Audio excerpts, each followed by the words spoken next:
Good evening and Jai Hind all the students, those who are participating in this video. Just I am trying to teach class 12 that is written over here, and the instant of the month is 31st instant of July 2020.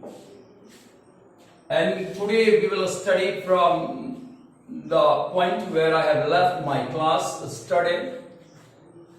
वापस स्वागत है आपका इस video के क्रम में, जहां आज सरफेस केमिस्ट्री पर जो चैप्टर नंबर 5 है उसके द्वितीय संस्करण में मैं आपका स्वागत करता हूं।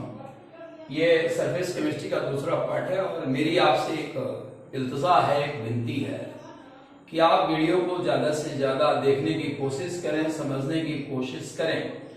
अगर बात नहीं समझ में आ रही है तो प्रश्न के रूप में मेरे वेबसाइट पर आप डालें, जिससे कि आपको पूरी जानकारी दी जा सके। साथ लगे आप वीडियो को देखिए, सब्सक्राइब भी कीजिए और लाइक भी कीजिए अगर ये आपको अच्छा लग रहा है, और शेयर कीजिए दूसरे के साथ भी, क्योंकि आप जानते हैं कि ये लॉकडाउन का समय है और इसमें लाइव क्लासेस स्कूलों में नहीं चल रहा, तो किसी आदमी का भला यदि आपके माध्यम से हो जा रहा है तो ये बहुत अच्छी बात होगी आपके लिए। खैर, अब हम लोग आगे देखते हैं। यहाँ सरफेस केमिस्ट्री में हम लोगों ने कल एडसॉर्प्शन पढ़ा था, तो इसके बहुत सारे टर्म्स हमने पढ़े थे जो काफी इंपॉर्टेंट होते हैं इस चैप्टर के लिए। मैंने आपको पहले भी बताया कि ये चैप्टर बेसिकली टर्मिनोलॉजी के लिए जाना जाता है और इसमें 1 नंबर का सवाल हमेशा टर्म से बनता है। तो फिजियोसोर्प्शन एंड कीमोसोर्प्शन को हमने पढ़ा कल। फिजियोसोर्प्शन कैसे होता है? तो फिजिकल फोर्सेस के अंतर्गत होता है, यानी वंडरवाल फोर्सेस जो है उसके मेन वजह है उसके चलने की। और कीमोसोर्प्शन में बॉन्ड फॉर्मेशन होता है, लेकिन बॉन्ड फॉर्मेशन के क्रम को भी आप जानते हैं कि पहले अट्रैक्शन होता है, अट्रैक्शन के अंतर्गत रिएक्टिंग स्पेसिस पास आते हैं, जब पास आते हैं तो बॉन्ड का फॉर्मेशन होता है। तो यहाँ एनर्जी जो है 2 तरीके से निकलती है, एक तो अट्रैक्शन के कारण एनर्जी चली जाती है बाहर, और दूसरा बॉन्ड फॉर्मेशन में एनर्जी बाहर जाती है, जिसे हम लोग बॉन्ड फॉर्मेशन एंथैल्पी कहते हैं। अब आज हम लोग उसके आगे एडसॉर्प्शन के सिद्धांतों को पढ़ेंगे। तो एक चीज यहाँ और हमें जान लेना है, role of temperature on adsorption. ये बड़ा इंपॉर्टेंट पॉइंट है यहाँ, role of temperature on adsorption, temperature on adsorption. Role of temperature adsorption फिर क्या है? मैंने एक छोटी सी बात आपको बताई कि एडसॉर्प्शन क्या है। एडसॉर्प्शन एक एक्सोथर्मिक इवेंट है। Adsorption is exothermic. Adsorption is exothermic event. Exothermic event है। अब यहां हम लोग डेल्टा एच जो है एंथैल्पी चेंज को क्या शो करते हैं? नेगेटिव करते हैं। नेगेटिव का मतलब ये हुआ कि सिस्टम की एनर्जी घटती है, ये एंडोथर्मिक है। और डिसोर्प्शन के बारे में आपको बताया गया था कि डिसोर्प्शन क्या है? Escaping of adsorbed materials from the surface is called desorption. Adsorption में मॉलिक्यूल सरफेस पे जमा होते हैं, डिसॉर्प्शन में जो मॉलिक्यूल जमा हुए हैं वो भाग जाते हैं। तो उनके भागने का प्रोसेस क्या उल्टा होगा, यानी कि वो एंडोथर्मिक होगा। यहाँ एंडोथर्मिक होगा, एंडोथर्मिक है। और जब हम लोग इसकी डेल्टा एच एंथैल्पी चेंज को देखेंगे तो डेल्टा एच पॉजिटिव होगा। पॉजिटिव इसलिए कि सिस्टम को एनर्जी मिल रही है, और जब सिस्टम को एनर्जी मिलती है तो एंथैल्पी चेंज को पॉजिटिव मानते हैं। जब सिस्टम एनर्जी खोता है तो उसे हम लोग निगेटिव मानते हैं, जैसा कि यहां आपको दिखाया है। मैं चर्चा इसलिए ले रहा हूं कि इसमें अधिकांशतः लड़कों से गलती हो जाती है। एडसॉर्प्शन को हम लोग एक्सोथर्मिक मानते हैं, डिसॉर्प्शन को हम लोग एंडोथर्मिक मानते हैं। तो एक सीधा सा बात समझ में आता है कि जब हीट सप्लाई की जाएगी तो जाहिर क्या होगा? डिसॉर्प्शन की घटना घटेगी और सारे के सारे जो एडसॉर्बेट है वो भागने की कोशिश करेगा, भागेगा। लेकिन जो 2 प्रकार के एडसॉर्प्शन हमने पढ़े हैं, फिजियोसोर्प्शन पढ़ा है और कीमोसोर्प्शन पढ़ा है, इन दोनों में बातें थोड़ी सी अलग हैं। अब आप देखिए, अगर हम लोग फिजियोसोर्प्शन की बात करते हैं, फिजियोसोर्प्शन की अगर हम बात करते हैं और यहाँ रोल ऑफ टेम्परेचर हम देखना चाहें तो रोल ऑफ टेम्परेचर का मतलब अगर हीट सप्लाई किया जाए तो क्या होगा, यहां लिखे रोल ऑफ टेम्परेचर क्या है, रोल ऑफ टेम्परेचर अगर मैथमेटिकली मैं कहूं तो नेगेटिव यानी कि अगर आप हीट देंगे तो क्या होगा, डिसोर्प्शन डायरेक्टली स्टार्ट होगा, एडसोर्प्शन घट जाएगा।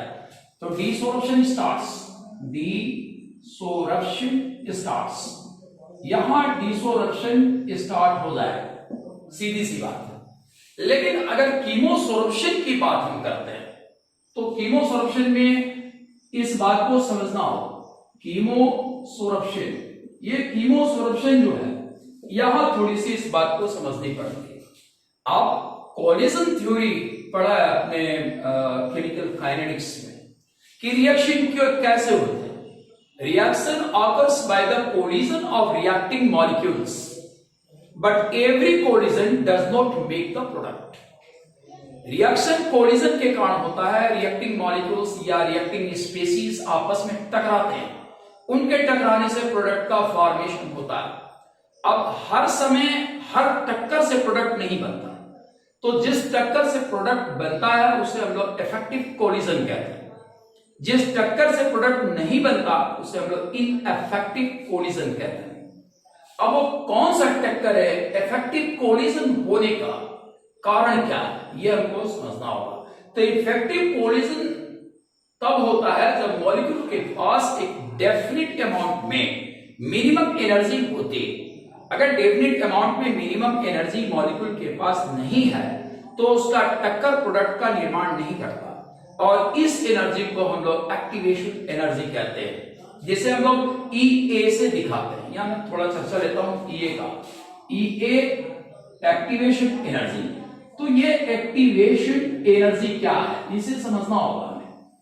एक्टिवेशन एनर्जी ये टर्म जानना होगा। तो activation energy is the minimum amount of energy, is the minimum amount of energy, energy which must be possessed by the reacting species, which must be present on the reacting species, reacting species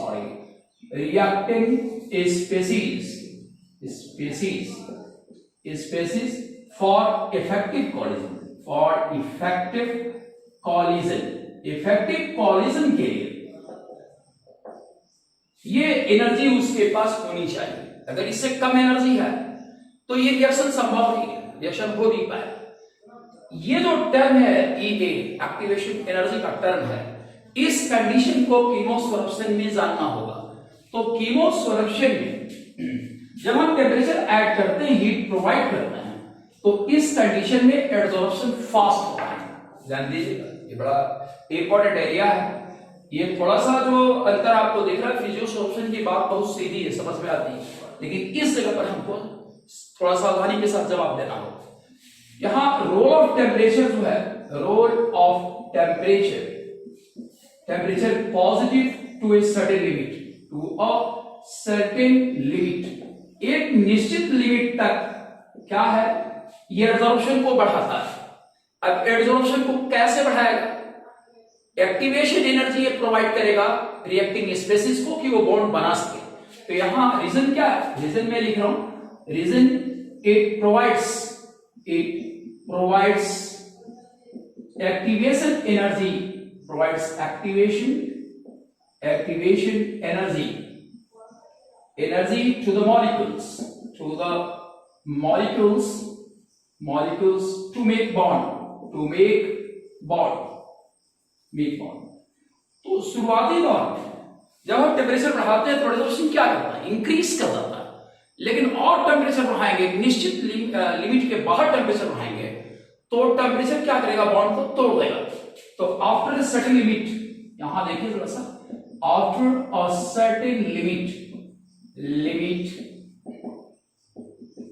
the bonds are broken by heat, the bonds are broken by heat, तो एक निश्चित level के बाद heat से क्या होता है, bond टूट जाता है एंड डिसोरप्शन स्टार्ट्स, डिसोरप्शन स्टार्ट्स, और डिसोरप्शन यहां स्टार्ट होता है। इस बात के लिए हम लोग लैंगनियर कर्व पढ़ते हैं, लेकिन लैंगनियर कर्व आपके सिलेबस में नहीं है, और सिलेबस में न होने की वजह से इसको डील करना ठीक नहीं है। लेकिन वैसे मैं दिखा रहा हूं कीमोसोर्प्शन के लिए लैंगनियर कर्व लिया जाता है। तो लैंगनियर कर्व जो होता है वो आइसोबार होता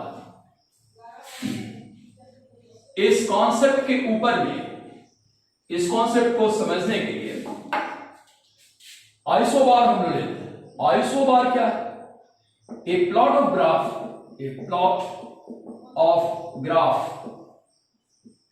which is done between two variables, between two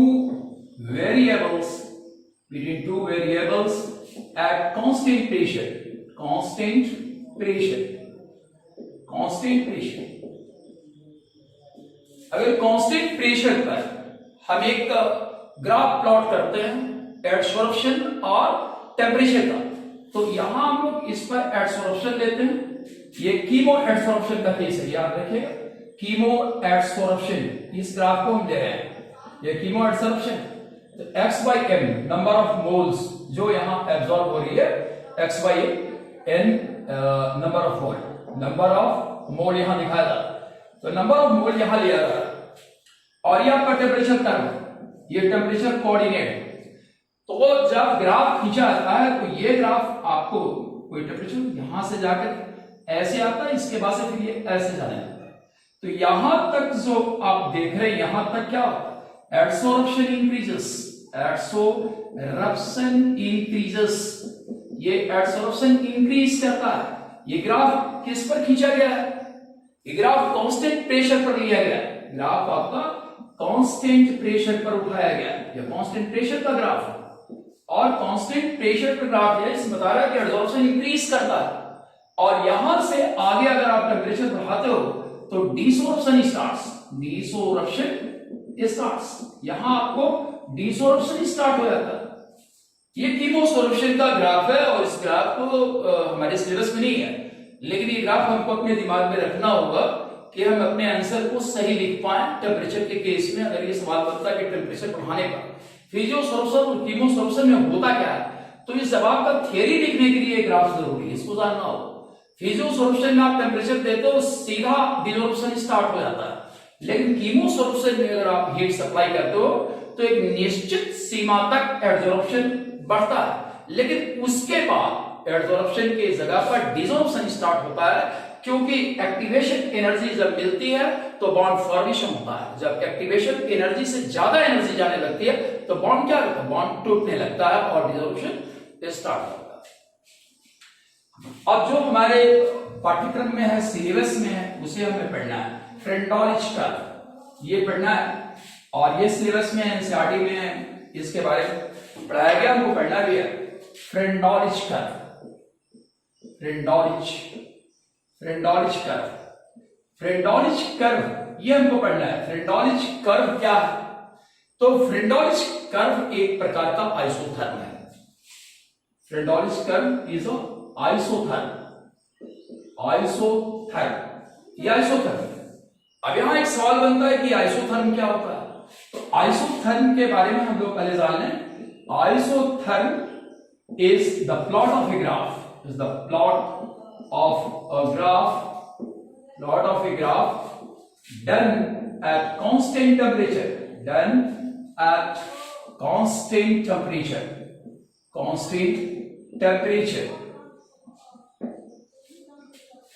आप जानते हैं कि सीबीएसई में एमसीक्यू काफी बढ़ाया जा रहा है, और इस तरह की चीजों का बड़ा महत्व बढ़ाया जा रहा है। रीजनिंग के क्वेश्चंस दिए जा रहे हैं, असर्शंस दिए जा रहे हैं।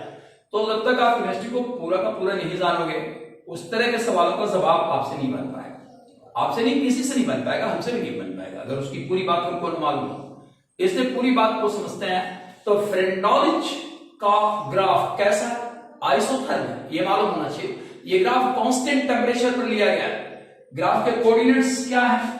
तो इस कोऑर्डिनेट पर हमने प्रेशर को लिया है, और इस कोऑर्डिनेट पर एडसॉर्प्शन को पढ़ने की कोशिश की है, ये नंबर ऑफ मोल्स है, यानी इक्वल टू x/m होता है, और ये आपका एडसॉर्प्शन जिसको हम पढ़ रहे हैं एडसॉर्प्शन।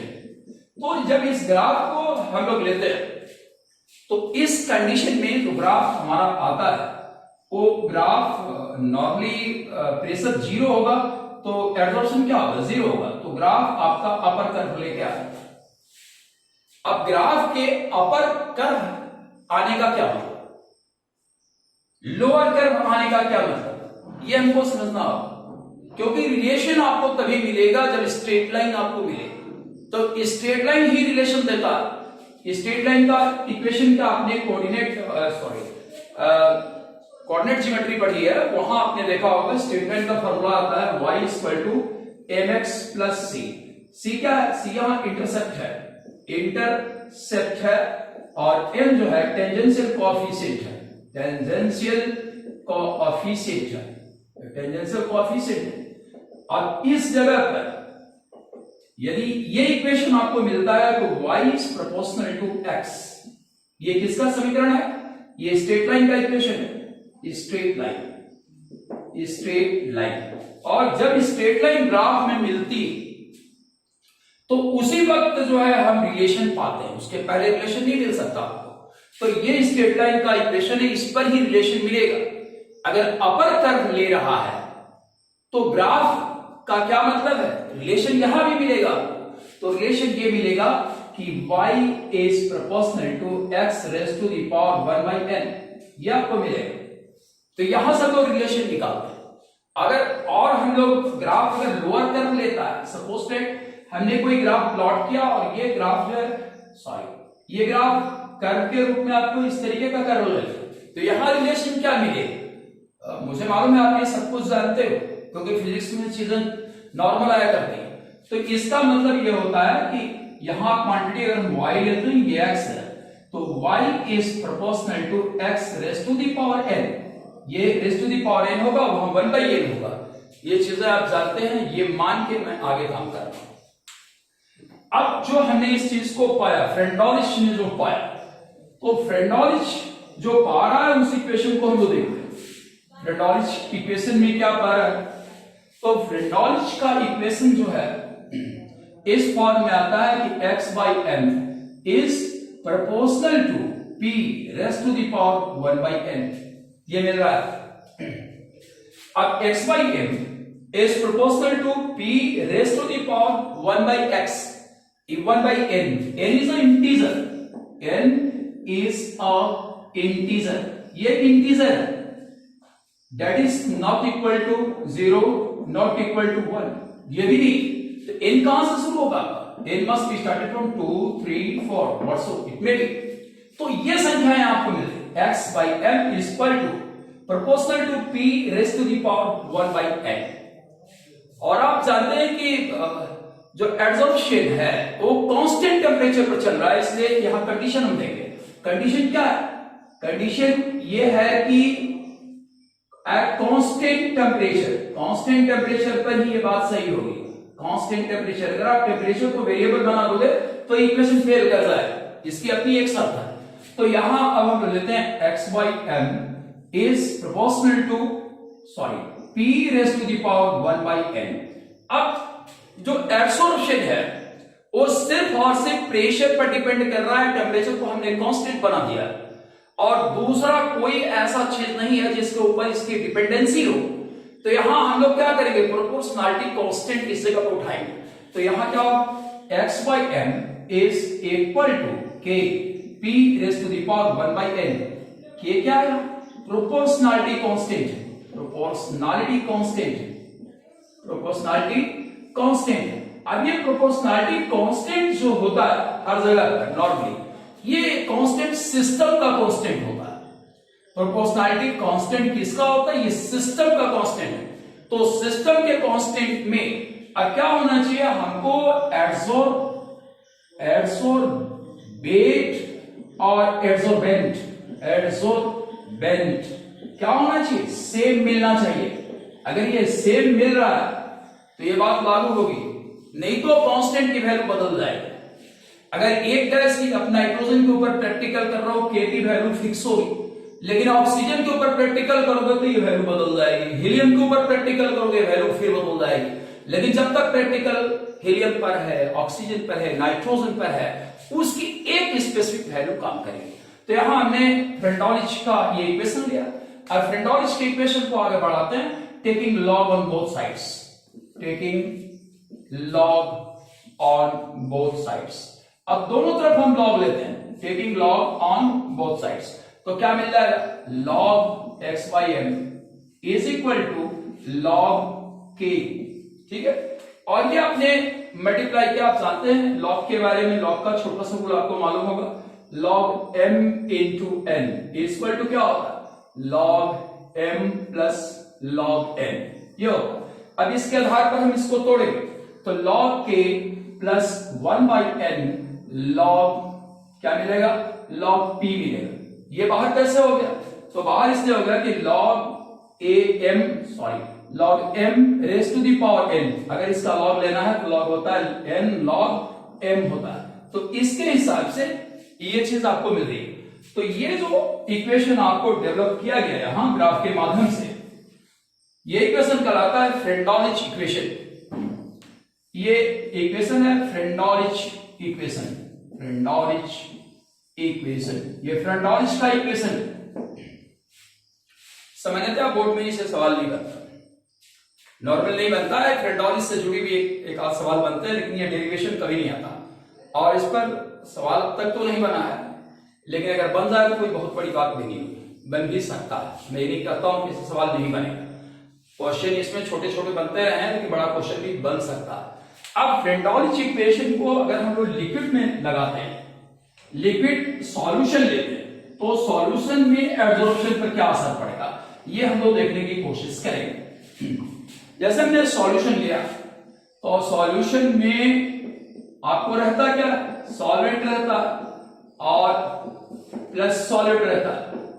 अब अगर हम एब्जॉर्बेंट इसमें गिराते हैं, सपोज हम इसमें एडिंग एब्जॉर्बेंट, एड सॉल्वेंट, अगर हम इसमें एडसॉर्बेंट गिरा दें तो क्या होगा, एडसॉर्प्शन करने लगेगा, solid particles will be absorb.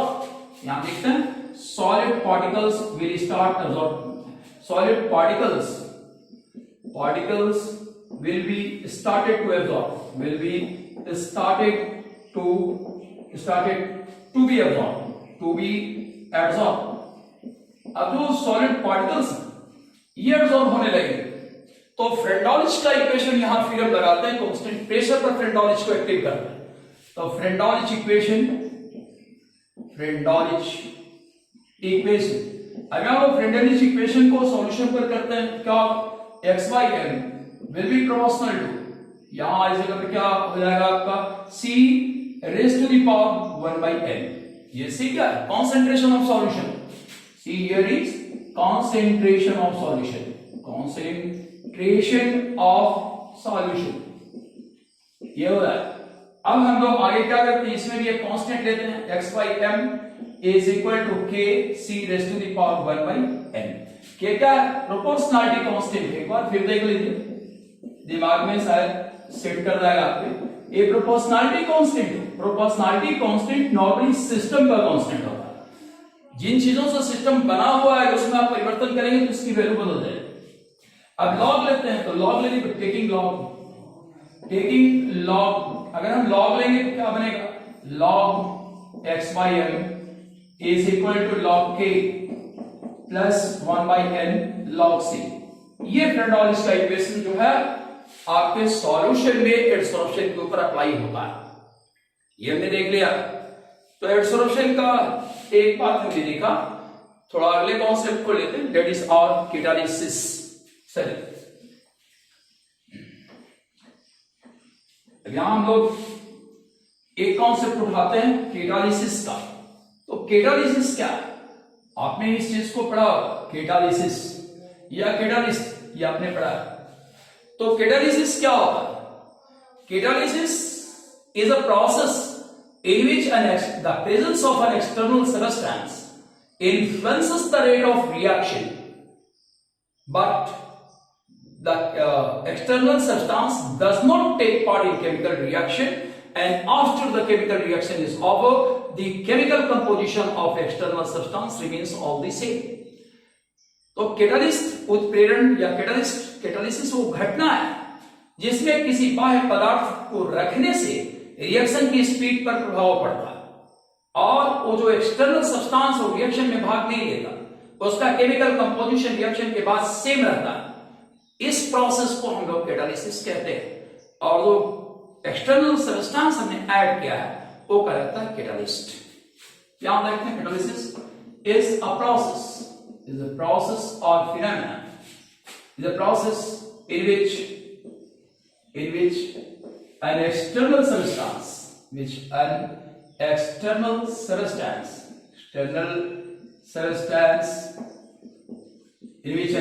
substance when put in reaction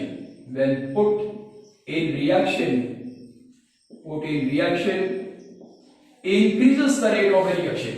increases हम नहीं लिखते हैं क्योंकि हर समय यही बात नहीं होती है। influences घटा भी सकता है, influences the rate of reaction without taking part in the reaction, without taking part in the reaction,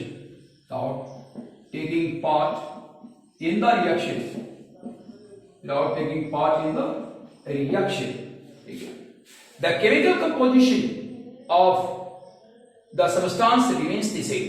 the chemical composition of the substance, composition of the substance remains the same। ये इसका chemical composition क्या होता है? Same रहता है, ठीक है। This substance is called catalyst, ये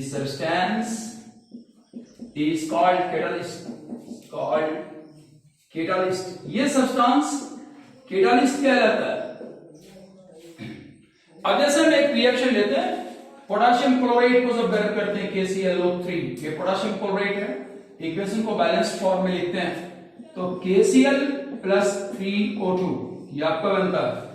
ये रिएक्शन क्या है? धीमे चलता है, स्लो लिबरेशन, बहुत स्लो रेट पर ये चलता है। जब हम इसमें कैटालिस्ट डालते हैं जैसे KClO3, अब यहां हमने मैंगनीज ऑक्साइड डाल दिया MnO2, तो क्या होगा? KCl यहां दो लगाते हैं, twice KCl + 3O2 fast liberation of oxygen, fast liberation of oxygen. यहां ऑक्सीजन काफी तेजी से निकलने लगता है। तो ये जो ऑक्सीजन काफी तेजी से निकल रहा है यहां, ये क्यों निकल रहा है? क्योंकि हमने MnO2 डाला है, ये रिएक्शन को फास्ट कर दिया, तो रिएक्शन इसका फास्ट हुआ है। लेकिन MnO2 में क्या है? कोई परिवर्तन नहीं होता, लेकिन स्टेट में चेंजिंग आ सकता है। ये सॉलिड है तो एमार्फस हो सकता है, लेकिन इसका केमिकल कंपोजिशन जो है ऑल द सेम रहेगा। अब कैटालिसिस का वर्क जो है वो कैसे होता है उसे हम लोग देखते हैं। इसके पीछे कॉन्सेप्ट क्या है, कैटालिसिस कैसे अपना काम करती है। तो एज एन कैटालिस्ट हम किसको यूज करते हैं? D and F block elements को यूज करते हैं।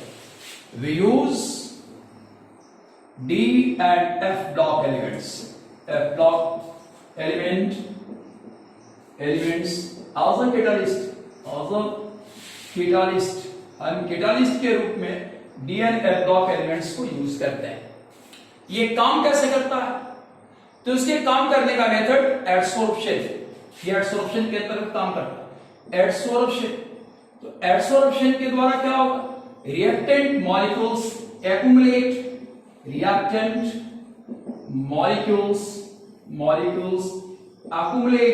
accumulate over the surface of catalyst,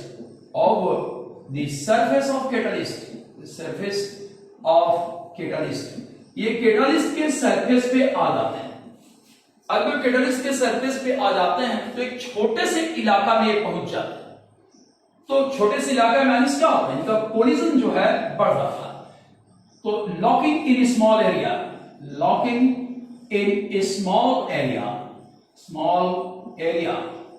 area, the probability of their collision increases. The probability of their collision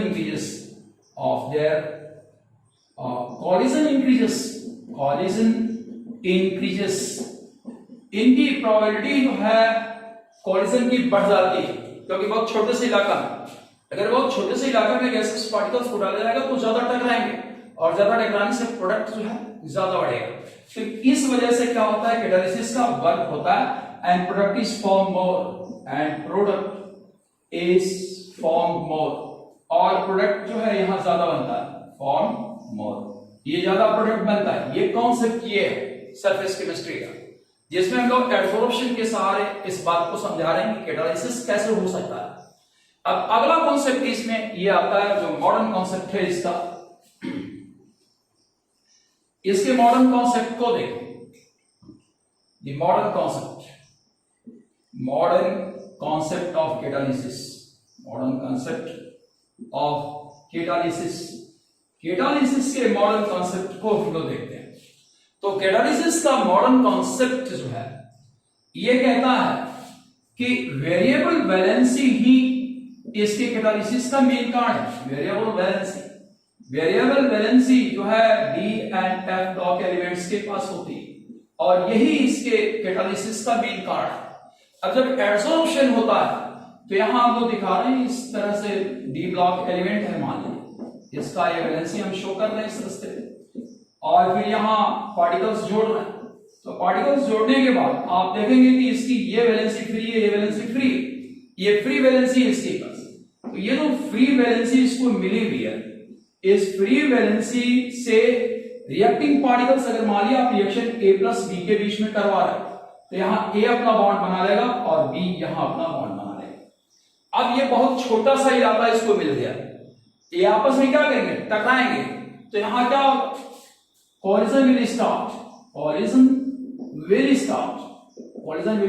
अब जब collision इनके बीच में होगा तो collision से ये बॉन्ड बन जाएगा, और ये बॉन्ड जब बनेगा, इस बॉन्ड के बनने से बॉन्ड फॉर्मेशन एनर्जी रिलीज होगी, bond formation energy will be released,